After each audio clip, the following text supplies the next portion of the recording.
महालोकिन के प्रणाम। हमार नाम रेणु झा। हम कृष्ण जन्माष्टमी के शुभ अवसर पर भगवान श्री कृष्ण के गीत लोकन है।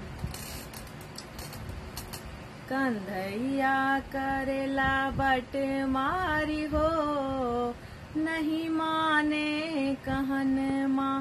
कंधैया करेला बट मारी हो, नहीं माने कहन माँ। कंधैया करेला बट मारी हो, नहीं माने कहन माँ।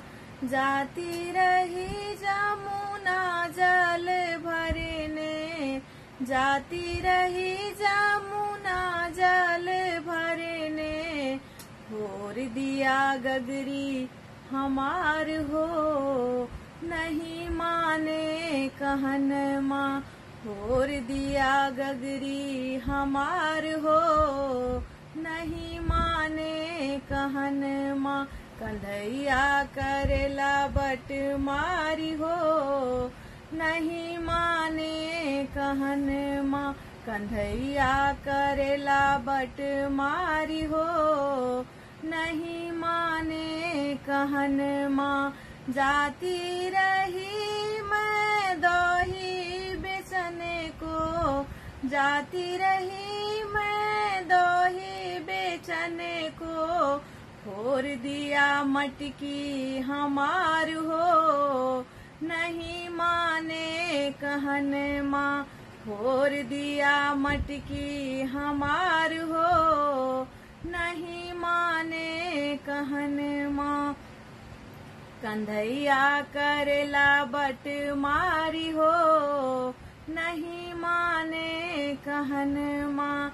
जाती रही जमुना स्नान करने, जाती रही जमुना स्नान करने। चुरा लिया चीरो हमार हो, नहीं माने कहन माँ।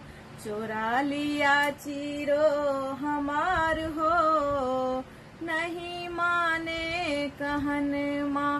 कंधैया करेला बट मारी हो, नहीं माने कहन माँ। कंधैया करेला बट मारी हो, नहीं माने कहन माँ।